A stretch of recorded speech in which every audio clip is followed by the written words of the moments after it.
Bienvenidos a la segunda parte de Dolores de Parto y Leyes Dominicales. Si no han visto la primera parte, por favor, pausen y vean el primer episodio para tener contexto. Pero si ya la vieron, comencemos. Quiero comenzar hoy haciéndoles una serie de preguntas, y realmente quiero que piensen en ello. ¿Por qué arrestaron y encadenaron a los adventistas del séptimo día a finales de la década de 1880? ¿Por qué los cristianos que dicen que un hombre estima un día y otro estima otro día mantendrían a estos hombres encadenados? ¿Por qué los cristianos que dicen que el sábado ha sido abolido al afirmar que ya no estamos bajo la ley sino bajo la gracia aprueban leyes para arrestar a estos hombres? ¿Por qué los cristianos que dicen que la ley ha sido abolida al citar que nadie los juzgue en comida o bebida y en días de reposo terminan juzgando a las personas en un tribunal civil hasta el punto de arrestarlas y encadenarlas? ¿Y por qué algunos cristianos intentan activamente no solo proteger, sino también promover la reverencia por el domingo, cuando muchos cristianos llevan décadas afirmando que no importa en qué día rindamos culto? El viernes es para los musulmanes, el sábado para los judíos, el domingo para los cristianos. Tómate el día que quieras. Tómate el día que quieras. Vale, estas son las preguntas que me dejan perplejo. Quiero decir, sinceramente, ¿soy solo yo o está quedando claro que quizá, solo quizá, los hombres y mujeres que presionan para que se dé un trato especial al domingo no creen realmente que la ley se haya abolido, sino que creen que se ha cambiado y quieren obligar a otros a respetar ese cambio? Y para que quede claro, voy a daros 10 respuestas positivas. ¿Estáis preparados? Muy bien, allá vamos. Quizá todas las acusaciones de que los observadores del sábado son legalistas no sean realmente legítimas. Porque, ¿qué es más legalista? Predicando y enseñando que Dios quiere que honremos el séptimo día, el sábado, o tratando de usar al gobierno para legislar legalmente una ley que haga que las empresas sean responsables de la mano de obra los domingos para que la gente pueda guardar el sábado trans. Y no sé ustedes, pero todo eso me suena muy legalista. Pero, sin embargo, aquí estamos con gente tratando de aprobar leyes laborales. Y allí estábamos con guardadores del sábado quebrantando esas leyes laborales. Y esos guardadores del sábado se encontraron encadenados por el delito de trabajar en el llamado Día del Señor. Y la pregunta que quiero responder es ¿por qué? Y aquí está la respuesta. Hay un marco teológico profundo que impulsa y ha impulsado esta mentalidad en el pasado. Y empezamos a analizar esto en el episodio anterior y lo analizaremos un poco más hoy. Se remonta a las ideas que se promovieron en este libro. Quería mostrar que esto es lo mejor para el bien común de la sociedad. En este libro, Wilber argumenta que el reposo dominical es esencial no solo para la observancia religiosa, sino también como institución civil que protege los derechos del trabajador al descanso y resguarda a la sociedad de la tiranía del trabajo incesante. En su libro, Wilber cita el discurso de un sindicalista llamado Sr. Broadhurst, quien dijo: para aquellos que viven en una vida de trabajo incesante, el domingo es lo que el arroyo refrescante en el desierto es para un viajero cansado. Un arroyo refrescante tan poético pero tan equivocado. En otro lugar, incluyó esta cita de un hombre llamado W. H. Ryder, quien dijo: las leyes del sábado están justificadas en una república sobre la base de la autoconservación. También están justificadas por mandato divino y por la experiencia de la humanidad. Están justificadas porque el domingo es el día de descanso del hombre pobre, que ni la riqueza ni la maldad tienen derecho a quitar. Están justificadas sobre el principio de que el privilegio de descanso para cada ciudadano depende de la observancia de un día de descanso por parte de todos los ciudadanos. En esencia, el argumento aquí era que los domingos debían protegerse porque es un día de descanso para el trabajador, para que no se vea atropellado por las grandes empresas. Este mismo sentimiento fue expresado por otra persona muy importante a finales del siglo XIX, y no fue otro que el Papa León I XIII, de quien posiblemente se haya inspirado el Papa más reciente, el Papa León I XIV. Ahora bien, no sé ustedes, pero todo esto parece un déjà vu. En su encíclica Rerum Novarum de 1891 sobre el capital y, como habrán adivinado, el trabajo, el Papa León I XIII dijo lo siguiente sobre los derechos laborales y el descanso dominical. En el artículo 40 dice que también el trabajador tiene intereses que deben ser protegidos por el Estado. Y en primer lugar están los intereses de su alma. Y en el artículo 41 continúa diciendo: de aquí se sigue la obligación de cesar el trabajo y la labor los domingos y ciertos días festivos. El descanso del trabajo no debe entenderse como una mera entrega a la ociosidad, y mucho menos debe ser una ocasión para gastar dinero y para la indulgencia viciosa, como muchos pretenden, sino que debe ser un descanso del trabajo vaciado por la religión. En otras palabras, el Papa León I XIII está defendiendo que el domingo debe usarse no solo como un día de descanso, sino que también es un día que debe vaciarse de religión. Y dijo esto ignorando el hecho de que Dios no vació el primer día de la semana, sino el séptimo día de la semana. Es casi como si presumiera tener la autoridad para cambiar los tiempos y las leyes. Todos pensaban lo mismo. Ya fuera la NRA, el Papa León I XIII, Wilbur Crafts o Henry Blair, todos estos hombres y entidades de finales de la década de 1880 pensaban lo mismo, que el domingo debía protegerse en nombre de la religión y en nombre de Dios. Y hoy en día, los nacionalistas cristianos y el autor de la sección laboral de los documentos del Proyecto 2025 piensan lo mismo. Y parece que el Papa León I XIV podría estar interesado en continuar con esta labor porque, como dice este artículo, el portavoz del Vaticano, Matteo Brun, dijo que la elección del nombre León era una referencia clara y deliberada al último papa llamado León. León I XIII fue elegido en 1878 y era más conocido por su encíclica Ram Navarum de 1891, que describía los derechos de los trabajadores. Y recuerden, fueron ellos los que lo mencionaron, no yo. Supongo que tendremos que esperar y ver. Pero lo que es más urgente hoy en día es entender qué hay en la base de toda esta retórica pasada y presente.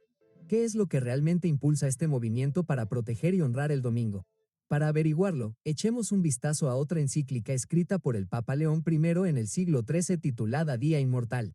Esta encíclica es extremadamente importante porque sienta las bases para los principios relacionados con la imagen de la bestia al esbozar un marco teológico que fue adoptado a finales de la década de 1880 por hombres como Wilbur Crafts y que sigue vigente en la actualidad. Washington, D.C. ha sido un reguero de traicioneras muestras de vicio y vanidad. La ciudad está envuelta en oscuridad y falta de calidez. Sin embargo, es crucial reconocer que este dominio pertenece a Cristo Rey. Y es nuestro mandato plantar una bandera en su corazón, declarando la verdad de que Cristo es el Rey de Reyes y Señor de Señores, ante quien todos los pueblos y naciones deben inclinarse y jurar lealtad. Nuestra debe ser la audaz ambición de reclamar Washington, D.C. para Cristo y disipularla para que vuelva a caminar en los caminos de Dios. En esta encíclica, el Papa León XIII dijo lo siguiente sobre la relación entre la Iglesia y el Estado. Hubo una época en que los estados se regían por la filosofía del Evangelio. Entonces, el poder y la virtud divina de la sabiduría cristiana se habían difundido por las leyes, las instituciones y la moral del pueblo, impregnando todos los rangos y relaciones de la sociedad civil. La Iglesia y el Estado estaban felizmente unidos en concordia y en amistoso intercambio de buenos oficios. Espero que lo entiendan. Esto es lo que buscan estos hombres. Una intersección entre la Iglesia y el Estado. León XIII continúa diciendo lo siguiente. Muchos son, en efecto, los que han intentado elaborar un plan de sociedad civil basado en doctrinas distintas de las aprobadas por la Iglesia Católica. En otras palabras, desde la perspectiva de León XIII, el Estado y, por extensión, la sociedad no pueden funcionar adecuadamente sin las doctrinas que han sido aprobadas por la Iglesia Católica. Y dice esto porque crea, y muchos siguen creyendo, que la Iglesia Católica es la única iglesia verdadera y que Dios le ha dado plena autoridad para guiar las conciencias de la humanidad. Una de las extensiones de este pensamiento es que parte del propósito ordenado por Dios para el gobierno es proteger al hombre, proteger al trabajador, y la creencia es que esto se puede lograr asegurándole un descanso de sus dolores de parto mediante la protección del llamado día de reposo dominical. Debido a esto, el Papa León I XIII estaba totalmente de acuerdo con la utilización de los sindicatos para lograr algunos de estos objetivos. Lo dijo en Rerum Navarum cuando escribió que los más importantes de todos son los sindicatos de trabajadores. Tales sindicatos deberían adaptarse a las exigencias de nuestra época, una época de educación más amplia, de hábitos diferentes y de exigencias mucho más numerosas en la vida diaria. Es gratificante saber que en realidad existen no pocas asociaciones de esta naturaleza formadas por trabajadores solos o por trabajadores y empleadores juntos. Como ve, hay algo para todos. Sindicatos para los liberales y leyes religiosas para los conservadores. Por eso en Apocalipsis 13 vemos el uso de la marca en la mano y en la frente. La frente representa el lóbulo frontal, donde las personas aceptarán esta ley y estos movimientos como ordenados por Dios y necesarios para el bien moral de la sociedad. Y también habrá una aceptación para el bien social de la sociedad que está representado por la marca que se recibe en la mano. De cualquier manera, eventualmente habrá un impulso unificado proveniente de ambos lados del pasillo para la legislación de este día. Según Apocalipsis 13 y 16, esta unidad finalmente culminará en señales y prodigios que se realizarán que cimentarán o me atrevo a decir sellarán las decisiones de hombres y mujeres de todo el mundo a medida que elijan bando en esta guerra espiritual. A finales del siglo XIX e incluso hoy, la Iglesia Católica y muchos protestantes tienen objetivos muy similares y teorías y teologías similares que se están acercando cada vez más. Es por eso que Elena White dijo lo siguiente en El Gran Conflicto. Los protestantes de los Estados Unidos serán los primeros en extender sus manos a través del Golfo para tomar la mano del espiritismo. Se extenderán sobre el abismo para estrechar las manos del poder romano. Bajo la influencia de esta unión triple, este país seguirá los pasos de Roma al pisotear los derechos de conciencia. Quiero que se fijen en lo que se dijo en esa declaración. Se parte de la premisa de que no será la Iglesia Católica la que se acerque a los protestantes. Pero la realidad es que serán los protestantes los que se acerquen para tomarse de la mano y unirse a la Iglesia Católica. Todo esto volverá a ocurrir porque también ocurrió a finales del siglo XIX. Y pueden verlo en esta declaración aquí mismo, extraída del apéndice del Gran Conflicto, que contextualiza los movimientos que se estaban produciendo en esa época. Al hablar de la labor de la Asociación Nacional para la Reforma, dice que la teoría de la Reforma Nacional es idéntica a la del papado.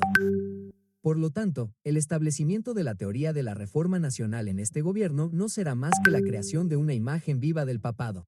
Dado que estos partidos defienden la teoría papal, no es de extrañar que estén ansiosos por asegurarse la cooperación del papado para llevar a cabo su plan con éxito. The Christian Statesman es el órgano oficial de la Asociación Nacional de Reforma. Y en un editorial del 11 de diciembre de 1884, ese periódico decía: reconocemos cordialmente y con agrado el hecho de que en las repúblicas sudamericanas, en Francia y otros países europeos, los católicos romanos son los defensores reconocidos del cristianismo nacional y se oponen a todas las propuestas del secularismo. Siempre que estén dispuestos a cooperar para resistir el progreso del ateísmo político, con mucho gusto nos uniremos a ellos. Espero que capten lo que se está exponiendo aquí. Los adventistas de finales de la década de 1880 comprendieron el marco teológico que sustentaba el movimiento dominical. Tenían una comprensión más profunda y elegante de lo que estaba sucediendo que la simple ley dominical en sí misma. Comprendieron que debajo de todo esto había una teoría sobre la relación entre la Iglesia y el Estado que se había establecido durante el gobierno del llamado Sacro Imperio Romano Germánico. Y ahora esta teología defectuosa estaba resurgiendo. Y fue esta teología la que se sentó en la base del impulso para la protección y promoción de la observancia del domingo. Los adventistas de finales del siglo XIX comprendieron los peligros que planteaban estas ideas y los llevó a lanzar una publicación llamada American Sentinel, que podría considerarse el padre espiritual de la revista Liberty. En la edición de diciembre de 1887 de la publicación, decía lo siguiente sobre el deseo de los protestantes de cooperar con la Iglesia Católica en lo que respecta a la protección y observancia del día de reposo dominical. Dice: el interés común de todas las personas religiosas en el día de reposo dominical debería fortalecer nuestra determinación de trabajar y nuestra disposición a cooperar en todo sentido con nuestros conciudadanos católicos romanos. Puede que seamos objeto de algunos rechazos por parte de nuestros primeros profesores, y aún no ha llegado el momento en que la Iglesia romana consienta en estrechar la mano de otras iglesias como tales. Pero ha llegado el momento de hacer repetidos avances y aceptar con gusto la cooperación en cualquier forma en que estén dispuestos a mostrarla. Esto es exactamente de lo que hablaba Elena White en esa cita sobre tender la mano a la Iglesia Católica.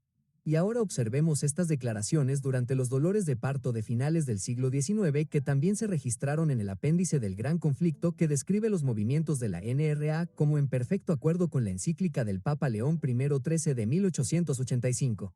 Continúa diciendo que, por lo tanto, como el propósito de la Asociación Nacional de Reforma es idéntico al de Roma, es de esperar que muestren una disposición a unir fuerzas con gusto. Y cualquier protestante que obtenga el control del poder civil, ya sea con o sin la ayuda de Roma, no será más que para erigir una imagen del papado. Adventistas como Jones y E.J. Wagner, los editores del American Sentinel, entendieron que este principio de intentar utilizar el Estado de una manera que traspasara los límites de la libertad de conciencia era establecer virtualmente la imagen del papado, también conocida como la imagen de la bestia. Verán, con demasiada frecuencia, cuando leemos Apocalipsis 13 y 14, solo nos centramos en la marca de la bestia.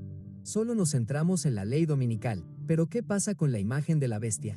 Apocalipsis 13, 14 y 15 dice que le harán una imagen a la bestia, que tenían poder para dar vida a la imagen de la bestia, y que la imagen de la bestia hablará, y que los que no adoraran a la imagen de la bestia serían muertos. Y en Apocalipsis 14, 9 y 11, Dios advierte contra la adoración a la bestia y a su imagen. En Apocalipsis 15 en 2, la Biblia nos muestra que los que están sobre el mar de vidrio deben obtener la victoria sobre la bestia y sobre su imagen, además de la victoria sobre la marca de su nombre. Esto significa que nuestra victoria debe incluir superar la mentalidad de que podemos controlar las conciencias de otros seres humanos.